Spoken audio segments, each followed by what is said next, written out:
Hello everyone, welcome back to my Royal Life News channel. The story for today is the Queen is likely to mark Easter Sunday at a small chapel within Windsor Castle as she is forced to miss the traditional service. Charles, Camilla, William and Kate are expected to attend the service at 10:45 a.m. but the Queen will not be present, while Prince Harry and Meghan Markle are in the Netherlands for the Invictus Games. The Queen's absence would come after a palace source told the Mail on Sunday that the public must start assuming she will not attend public events. Royal biographer Angela Levin said the royal family was being cautious with the Queen's health ahead of the Jubilee in June. She told Sky News, "I don't know how difficult it is to get in and out of the chapel at Windsor Palace, but she does have her own very small chapel within Windsor Castle and I suspect she will go there. I can't imagine that she will miss saying her prayers and feeling that it actually is Easter Sunday.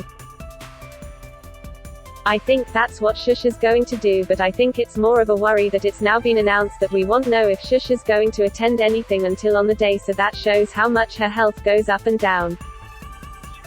In recent months, Buckingham Palace has been forced to make several last-minute announcements that the Queen has regretfully pulled out of engagements due to mobility issues. Under a new strategy, aides will now confirm her attendance only on the day of an event. The assumption must now be that the Queen will not be present at events, a source told the Mail on Sunday. If Her Majesty does attend, it will be decided on the day and she will be accompanied by another member of the royal family. Prince Harry and Meghan Markle will also not be attending Sunday's traditional Easter Sunday service as they spend the day cheering on athletes competing in the Invictus Games in The Hague. Harry, who is writing a memoir scheduled for publication later this year, greeted Prince Charles with a kiss at Windsor on Thursday, but insiders described the meeting as frosty. They had been scheduled to meet at 10 a.m., but Charles was left waiting when Harry and Meghan were delayed. It meant father and son had only 15 minutes together before Charles had to leave to prepare for the Maundy Thursday service at nearby St. George Chapel. The Duchess of Cornwall was left holding the fort. A source told the Mail on Sunday that Camilla had not initially been keen to take part, considering it best for father and son to have time together, but when it became clear that Meghan would be joining the meeting, she agreed to attend. Harry and Meghan also met briefly with the Queen, Angela Levin added. They, Harry and Meghan, arrived late for their meeting with Prince Charles, so they had a brief 10 minutes, but the Duchess of Cornwall was there so that there was no disagreement about who said what. And Prince Charles and her had to go off to the Maundy celebrations, and so they weren't there for very long. He, Harry, couldn't have been there for the Queen for very long either because she had a virtual engagement. I think they were completely using her to add to their documentary with Netflix. You can't just, when you haven't seen an elderly person who is obviously not well and suffering very much from losing her husband, you can't expect 1, 2, 3, bang, you know everything's fine again. And I think sometimes these very, very brief visits add more pain than gain. Thursday's meeting was the first time Charles and Camilla had come face-to-face with the Duchess of Sussex since she accused an unnamed senior member of the royal family of racism during her interview with Oprah Winfrey. In response to that allegation and others in the program, the Queen issued a statement in which she said that recollections may vary. Meanwhile, friends of Prince Charles fear Harry and Meghan's plans to return to Britain with their children for the Platinum Jubilee weekend could overshadow the commemoration of the Queen's 70-year reign.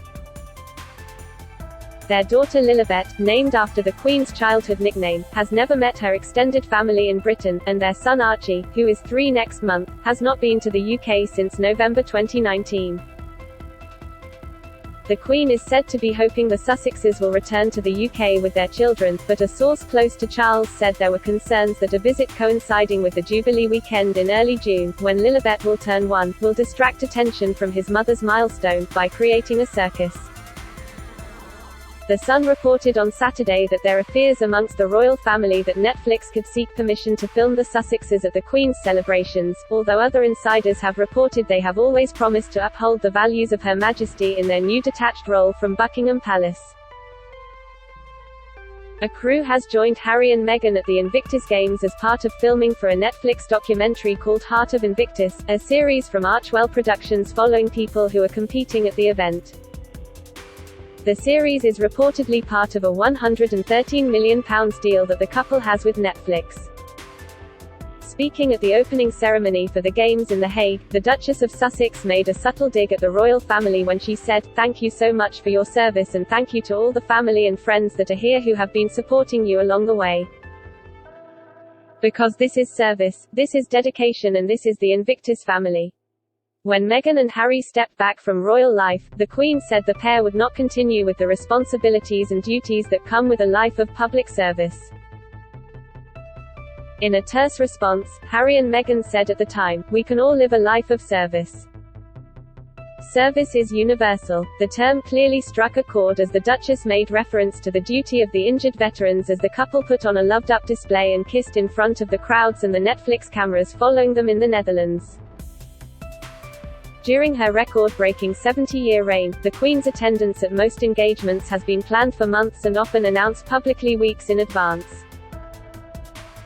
But the presence of the monarch, who marks her 96th birthday on Thursday, will now be a bonus, rather than guaranteed. The decision means an even greater role for Prince Charles, under whose leadership, in large part, the monarchy is effectively continuing.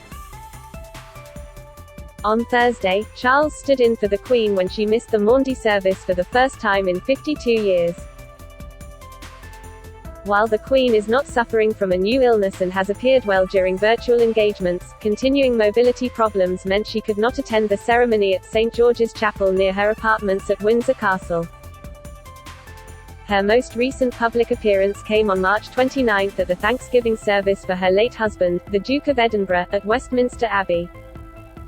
But over the past 6 months she has withdrawn from several other events historically central to her diary, including the Remembrance Sunday service at the Cenotaph and the annual Commonwealth service.